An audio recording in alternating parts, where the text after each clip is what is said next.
Hello po, good morning. Ito na, tinanim na namin yung broccoli at saka pichay. At ngayon, tapos na kaming magtanim. Mag-harvest na naman ako ng mga gulayan namin. Ito ang mga gulay namin. Ito ang cucumber. Cucumber, ayan oh. Yung sa atin, anong cucumber? Oh, so wala na.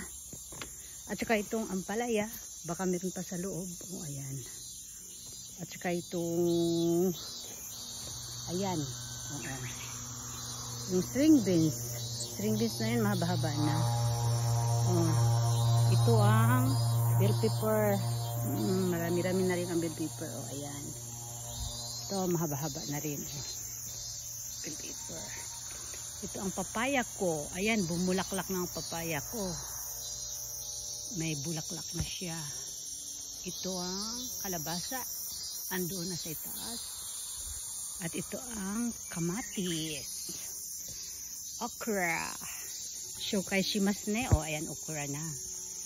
At saka ito, ampalayas. Ayan. At saka ito, ano ko, pang ano ng baboy. Ayan. Oo. Yung tawag dito, straw, spinach. Kangkong. At ito naman ang mga naso namin.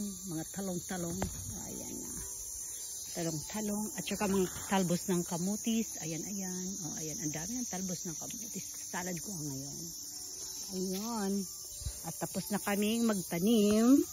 Tanim-tanim ng asawa ko. Tapos pick up na tayo ng mga sitaw. Pick up ng mga sitaw. Kasi daming sitaw eh. Yan ako frozen ko ito.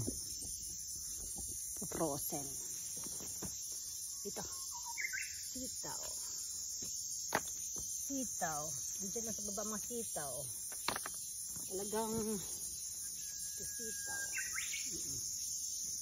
Ayan. Iakyat natin sa taas. Ayan.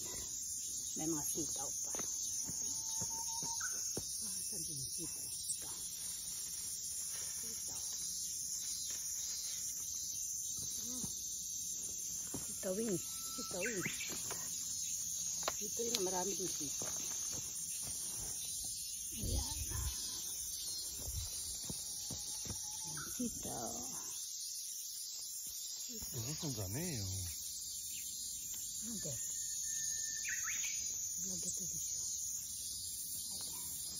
Okay. Bye-bye muna for now.